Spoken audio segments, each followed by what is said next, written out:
tentang tafsir surat Al-Furqan ayat 29 sampai 32. Boleh dibaca dulu satu tulis. Ayat 29 ya. 29. A'udzu billahi minasyaitonir rajim. Laqad adallani 'anil dzikri ba'da idh ja'ani wa kana asy-syaitanu lil insani khadula wa qala ar-rasulu ya rabbi inna qaumi ittakhadhu hadzal qur'an inna qaumi ittakhadhu hadzal qur'ana mahjura wa kadzalika ja'alna likulli nabiyyin 'aduwwan minal mujrimin wa kafaa bi rabbika hadiyan wa nasira. وقال الذين كفروا لولا نزل عليه القرآن جملة واحدة كذلك لنثبت به فؤادك ورتلناه ترتيلا.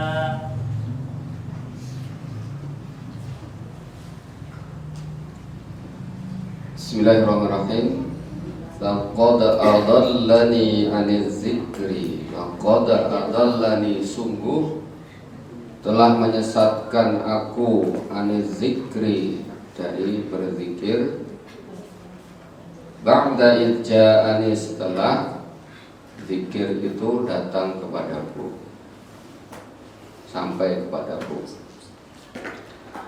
Wa kana syaitanu, dan adalah syaitan itu lil insani, bagi manusia, khadula, pengkhianat. Ayat ini ada kaitannya dengan ayat sebelumnya. Ya. Ayat sebelumnya, ya, itu adalah penyesalan orang-orang yang salah mengambil teman. Ya wailata laitani lam attakhid fulanan khalila. Dia menyesal nanti di akhirat karena dia salah mengambil teman. Makanya kita harus berhati-hati pada saat di dunia, jangan sampai kita salah mengambil teman karib lagi, ya. Apalagi sampai kita curhat, ya kan? Jangan sampai kita salah mengambil teman. Kenapa? Bisa jadi laqad adallani 'anil dzikri. Penyesalan itu dia sampaikan nanti di akhirat. Dia udah saya jadikan teman saya, tapi justru malah menyesatkan saya. 'Anil dzikri. Kalau Imam As-Sabuni ketika menjelaskan 'anil dzikri itu adalah 'anil huda wal iman. Dia telah menyesatkan saya dari petunjuk Allah dan dari iman. Di tafsir Abu Su'ud itu disebutkan, yang disebut dengan anil zikri itu adalah an zikrillah. Yang pertama, an zikrillah. Dia telah memalingkan aku, telah menyesatkan aku dari mengingat Allah Subhanahu wa taala. Yang kedua adalah anil Quran. Dia telah menyesatkan saya dari mengikuti Al-Quran. Dia telah menyesatkan, memalingkan saya dari menjadikan Al-Quran itu sebagai sahabat saya. Yang ketiga katanya anil zikri, laqad adallani anil zikri, itu maksudnya adalah an kalimat syahadah, dari kalimat syahadah, yaitu kalimat tauhid, asyhadu an la ilaha illallah wa asyhadu anna muhammadar rasulullah. Jadi maknanya banyak di situ, ya. Zikir di situ bisa al-huda, bisa al-iman, bisa zikrullah, bisa apa? Al-Quran, kemudian bisa kalimat syahadat. Ada lagi. An mau'idhah. Dia telah menyesatkan aku dari nasihat-nasihat yang baik. Ada juga, ya kan, yang mengatakan an Rasulillah sallallahu alaihi wasallam. Dia telah memalingkan aku, telah menyesatkan aku dari Rasulullah sallallahu alaihi wasallam. Banyak maknanya di situ. Ya. Zikir di situ. Tapi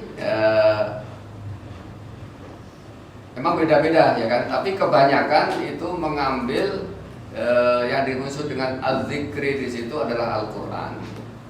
Tapi kalau didapat di mana yang lain juga tidak apa-apa, ya kan. Cuman kita kaitkan ini dengan ayat setelahnya, gitu ya. Karena ayat setelahnya itu berbicara tentang Al-Quran. Tapi kalau dimaknai semuanya juga tidak apa-apa, ya. Karena para ulama menyebutkan semuanya. Bahkan di tafsir Sofatul Tafasir ini itu hanya disebutkan laqad adallani 'anil huda wal iman. Ya. Tapi di tafsir-tafsir yang lain termasuk apa itu Ibnu Katsir itu menyebutkan laqad adallani 'anil Qur'an. Ya. Nah, ini ada kaitannya nanti dengan ayat sebelumnya. Wa kana syaitanu lil insani khadula. Dan adalah syaitan itu bagi manusia itu adalah pengkhianat. Nanti kalau misalnya kita protes seperti itu, ya Allah, dia telah menjelaskan saya. Dia dulu sahabat karib saya. Saya kalau curhat sama dia, ya kan? Kalau saya punya masalah, saya datang ke dia. Ternyata dia justru malah menjauhkan saya dari Al-Quran. Apa jawab? Enggak. Siapa bilang begitu? Saya nggak begitu. Nah, itu namanya apa? Mengkhianati, gitu ya. Mengkhianati orang yang apa tuh di dunia ini. Kadang-kadang kita ketemu sama orang, ya kan, kamu mau nggak jadi ketua yayasan? Saya dukung. Saya dukung, saya cari apa tuh, saya galang kekuatan nanti. Nah, misalnya begitu, ya kan. Oke, ya kan. Begitu pas musyawarah, ya kan, dia justru yang pertama kali menentang dia. Gitu loh. Itu apa namanya? Nah, jadi khazul itu lebih dari khianat, gitu ya. Kalau khianatnya apa tuh? Ya pengkhianat. Tapi kalau khazul itu khianat yang lebih parah, gitu istilahnya. Ya, mengkhianati yang lebih parah lagi, ya kan?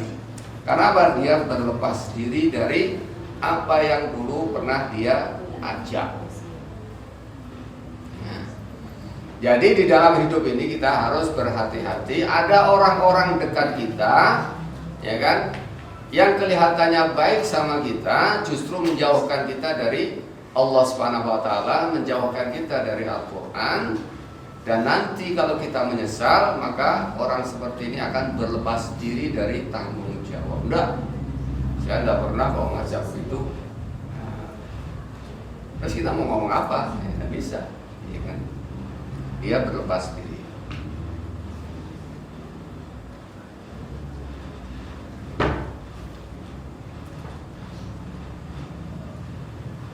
Wa qala ar-rasul ya rabbi inna qaumi ittakhadhu hadzal qur'ana mahjura. Dan berkatalah Rasul, siapa ini? Rasulullah SAW mengadu kepada Allah Subhanahu wa taala, ya Rabb, ya Tuhan, inna qaumi, sesungguhnya kaumku, ittakhadhu, mengambil Al-Qur'an atau menjadikan Al-Qur'an ini, hadzal Qur'an mahjura, sesuatu yang diabaikan. Jadi ceritanya, ya kan, ini kalau apa tuh? Tadi saya mau bahas ini aja yang agak panjang lebar sebenarnya. Ya. Dulu di kalangan orang-orang apa tuh, orang-orang musyrikin, ya termasuk adalah orang-orang kafir pada waktu itu, ya kan.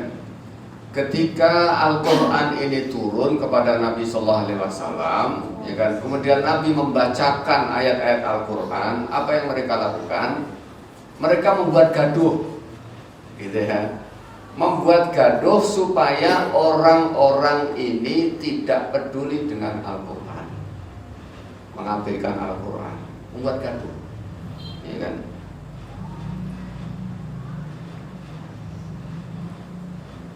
Nanti akan kita jelaskan ya riwayatnya, akan kita bahas poin yang ini nanti ya.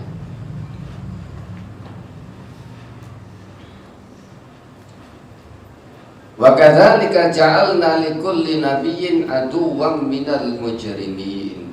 Dan demikianlah kami jadikan bagi setiap nabi itu musuh dari kalangan orang-orang yang berbuat dosa. Jadi kalau misalnya kita mengajak kepada sesuatu yang baik, ya kan, kemudian ada orang-orang yang menghalangi, yaitu wajar, ya kan, karena setiap kebaikan itu pasti ada lawannya, ya kan. Nabi saja ada, ya kan, dan semua nabi, bukan hanya Rasulullah SAW, ya kan. Jadi kalau ini disebutkan di dalam Al-Quran, itu bagian dari tasliyah namanya. Ya, kalau bahasa kita itu memberikan semacam penyemangat buat Nabi Sallallahu Alaihi Wasallam. Kalau kamu menyampaikan Al-Quran, kemudian orang bising, ribut, sibuk membuat kegaduhan supaya orang tidak mau mendengarkan Al-Quran, ya kan? Nah masalah, kira-kira begitu. Karena apa? Semua Nabi itu ada musuh-musuh yang kayak begitu, ya kan? Model-model yang kayak begitu ada. Bukan kamu saja. Kira-kira begitu. Wa kafa bi rabbika hadiyan wa nasira, maka cukuplah Tuhanmu sebagai pemberi hidayah dan penolong.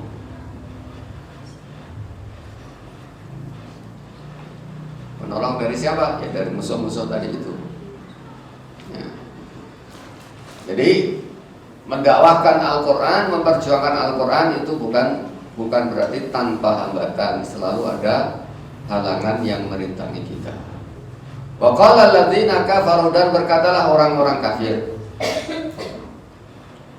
laula unzila alaihi al-Qur'ana jumlatan wahidah. Mereka mempertanyakan, kenapa Al-Quran itu tidak diturunkan sekali saja, ya kan, sekali ya kan, semua kalau 30 juz semuanya diturunkan, ya kan, kenapa harus pakai, ya kan, 1 ayat, 2 ayat, sekian ayat, ya kan, sampai bertahun-tahun, kenapa tidak sekali saja?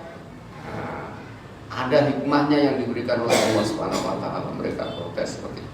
Kenapa protes seperti itu? Mempertanyakan, karena pengalaman mereka, kitab-kitab terdahulu, ya kan, yang dibawa oleh agama-agama terdahulu itu biasanya sekali diturunkan oleh Allah Subhanahu wa taala. Sementara Al-Qur'an ini diturunkan secara berangsur-angsur.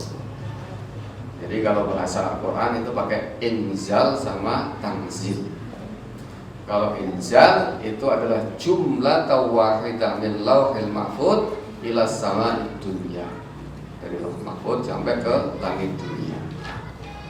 Kapan itu? Fi lailatin mubarakah, di malam yang penuh kemuliaan, penuh berkah, yaitu malam Lailatul Qadar. Nah, kemudian dari langit dunia ke Rasulullah SAW melalui malaikat Jibril, itu pakai tanzil. Maka tadi kan bahasanya 2 yang baca saja kita tadi. Yang pertama apa? Nazzala. Nah, nazzala, ya kan, Al-Quran. Kemudian yang kedua unzila. Nah, bahasanya 2. Jadi kalau nazzala itu berangsur-angsur, kalau unzila itu sekali. Bahasanya 2 kali. Betul. Dua istilah di dalam penggunaannya. Itu bedanya, ya. Nah, itu selama 23 tahun. Nah, mereka protes, ya kan, mempertanyakan kenapa. Nah, rahasianya diberikan oleh Allah Subhanahu wa taala. Kadzalika nutsabbita bihi fu'adak. Yang demikian itu Muhammad dalam rangka untuk meneguhkan hati kamu, supaya Nabi tetap istiqomah mendakwakan Islam, mendakwakan Al-Quran, teguh, istiqomah. Kenapa? Setiap ada peristiwa Nabi langsung mengadu kepada Allah, kemudian turun ayat.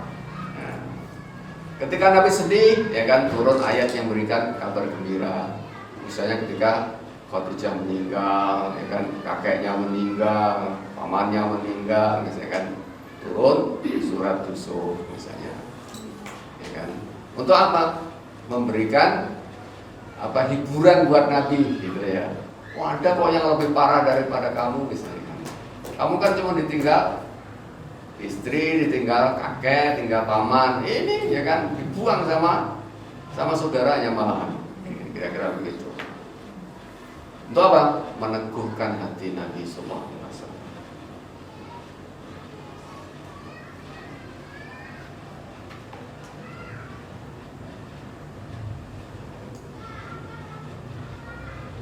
Warattalnahu tartila, dan kami bacakan kepada kamu dengan, maksudnya Al-Quran itu dengan tartil, teratur, pelan, ya kan? Jadi ada beberapa poin tadi yang kita bahas, ya. Yang pertama itu adalah mendakwahkan Al-Quran atau mengajarkan Al-Quran, ya kan? Itu senantiasa ada gangguan dari orang-orang sekitar kita, termasuk orang yang dekat dengan kita, ya kan? Kemudian yang kedua, ya kan, aduan Nabi Sallallahu Alaihi Wasallam kepada Allah Subhanahu Wa Taala tentang umatnya yang mengabaikan Al-Quran. Yang ketiga adalah Al-Quran ini diturunkan oleh Allah Subhanahu Wa Taala secara beransur-ansur dalam rangka untuk meneguhkan hati Nabi Sallallahu Alaihi Wasallam. Oke, kita bahas yang kedua ya, tentang hajrul Quran, mengabaikan Al-Quran. Al-Quran itu adalah kata Nabi Sallallahu Alaihi Wasallam, perkataan yang terbaik. Kalau ada kata-kata baik, tapi Al-Quran itu adalah perkataan yang terbaik atau sebaik-baik perkataan, ya kan? Dalam sebuah hadis kan apa itu yang sering dibaca dalam khutbah kan juga disebutkan kan, fa inna khairal hadi atau fa inna khairal hadisi kitabullah wa khairal hadi Muhammadin sallallahu alaihi wasallam. Sebaik-baik perkataan itu adalah kitabullah Al-Quran. Dan sebaik-baik petunjuk atau hidayah itu ada petunjuk, itu adalah petunjuk Nabi sallallahu alaihi wasallam. Jadi Al-Quran itu adalah sebaik-baik perkataan. Jadi kalau kita mau belajar kata-kata yang baik dari Al-Quran. Al-Quran itu kalau bicara tentang masalah rumah tangga saja seringnya pakai bahasa kiasan, nggak langsung, ya kan? Nggak langsung. Nah, Al-Quran ini adalah jalan kita menuju Allah Subhanahu Wa Taala. Jalan. Jadi kalau orang itu ingin menempuh jalan menuju Allah Subhanahu Wa Taala, maka dia harus pakai Al-Quran, ya kan? Karena ini adalah jalan kita menuju Allah Subhanahu Wa Taala. Dalam hadis Nabi SAW mengatakan, Inna hadzal Qur'ana sababun. Quran ini adalah jalan, kata beliau. Tarfuhu biyadillahi wa tarfuhu biaidikum. Ujung yang satu itu di tangan Allah Subhanahu Wa Taala, tapi ujung yang lain itu di tangan kalian.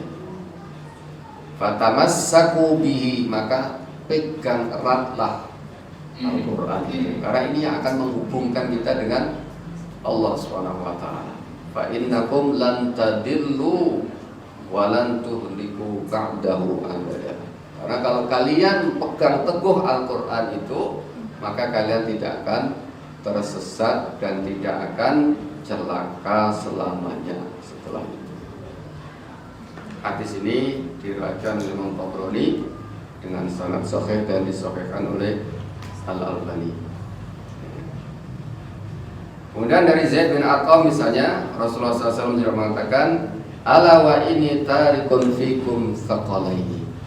Ketahuilah saya meninggalkan dua perkara yang berat buat kalian. Ahaduma kitabullah wa huwa hablullah. Yang pertama adalah kitab Allah, dan itu adalah tali Allah, tali penghubung. Kalau tadi disebutkan seperti jalan, kalau ini adalah seperti tali penghubung. Manittaba'u, barang siapa yang mengikuti tali itu terus, ya kan, kana 'alal huda, maka dia berada dalam petunjuk. Sudah tepat dia. Wa man tarakahu kana 'ala dhalalatin. Tapi kalau dia meninggalkan, maka dia akan tersesat. Jadi Al-Quran ini adalah panduan kita, ya, panduan kita untuk menuju Allah Subhanahu Wa Taala, petunjuk baik dalam masalah akidah, dalam akhlak, ya kan? Kemudian dalam ibadah, amal dan yang lainnya, ya kan? Bahkan Al-Quran menyebutnya itu sebagai Al-Aqwam, ya. Al-Aqwam. Inna hadzal Qur'ana yahdi lillati hiya aqwam wa yubashshirul mu'minina alladhina ya'maluna shalihat anna lahum ajran kabira. Al-Qur'an ini adalah yang memberi petunjuk kepada apa? Illati hiya aqwam, kepada yang aqwam, a'dal istilahnya itu, yang paling lurus, yang paling lurus, paling terang istilahnya gitu ya.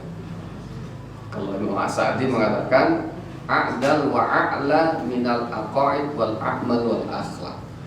Petunjuk yang paling lurus, paling terang, baik terkait dengan masalah akidah, masalah amal, masalah akhlak dan yang lainnya. Nah, pertanyaannya, apakah Al-Quran ini sudah memberikan efek dan pengaruh sebagaimana yang semestinya? Gitu ya. Itu kan pertanyaannya, ya kan?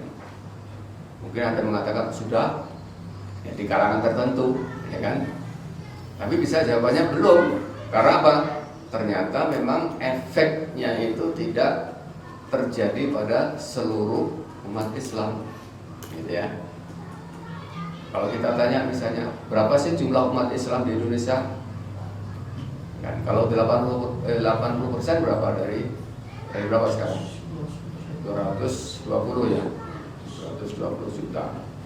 Ya. Berapa itu? 160-an ya, 170. Nah, 170. Ya kan? 170. Kira-kira dari 170 juta itu yang bisa membaca Al-Quran berapa persen? Ada nggak 50%-nya? Kayaknya nggak ada deh, ya kan? Dari yang 50%, ya kan? Katakanlah apa tuh 80 juta.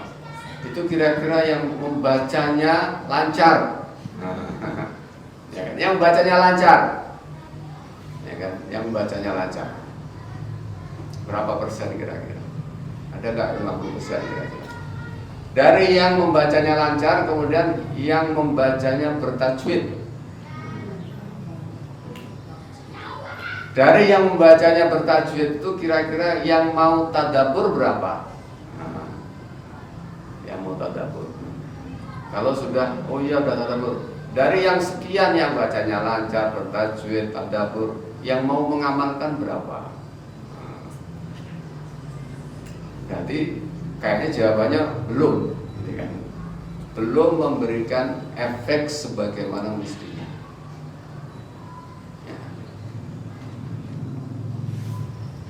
Ya, sebagaimana yang apa tuh yang dialami oleh para sahabat tadi itu, ya kan? Para sahabat. Makanya ada istilah apa tuh? Sahabat itu disebut dengan apa tuh? Jilun farid. Ya. Generasi yang unik, ya, generasi yang unik. Kalau apa tuh? Syed Qutb itu menyebutnya sebagai Qur'anun yamsi 'alal ardh. Quran yang berjalan di atas bumi. Itu mereka, ya kan? Qurannya kan sama, kok kita enggak, ya kan? Misalnya, kan Quran mereka juga Quran kita, kok kita enggak? Berarti ada sesuatu yang harus diperbaiki oleh kita. Ya, kalau bahasa apa tuh, bahasa ekstrimnya ada yang salah berarti, gitu ya. Berarti ada yang salah cara interaksi kita dengan Al-Quran. Nah, oleh karena itu malam hari ini kita bahas poin yang kedua dari ayat-ayat yang kita bahas tadi itu. Wa qala Rasul ya Rabbi inna qaumi ittakhadhu hadzal Qur'ana mahjura. Ya. Itu aduan Nabi gitu ya. Aduan Nabi kepada Allah Subhanahu wa taala. Ya. Ternyata ada kaumnya Nabi sallallahu alaihi wasallam yang menjadikan Al-Quran ini sebagai sesuatu yang diabaikan. Itu barangkali salah satu sebab kenapa Al-Quran ini belum memberikan efek sebagaimana mestinya. Ya. Ibnu Katsir mengatakan, ya, terkait dengan ayat ini kata beliau, wa dzalika annal musyrikina kanu la yasghauna lil Qur'an wa la yastami'una ilaihi. Ketika Al-Qur'an ini turun, ya kan, orang-orang musyrikin itu membuat gaduh, ya kan, tidak peduli dengan Al-Qur'an, buat gaduh, ya kan. Sehingga orang-orang tidak sempat apa itu mendengarkan Al-Qur'an, ya kan, buat gaduh. Wa qala alladziina di apa itu surat Fussilat ya ayat 26. Wa qala alladziina kafaru la tasma'u li hadzal Qur'an. Jadi bisikin orang, ya kan? Jangan didengerin. Nah, itu ya. Jangan dengerin.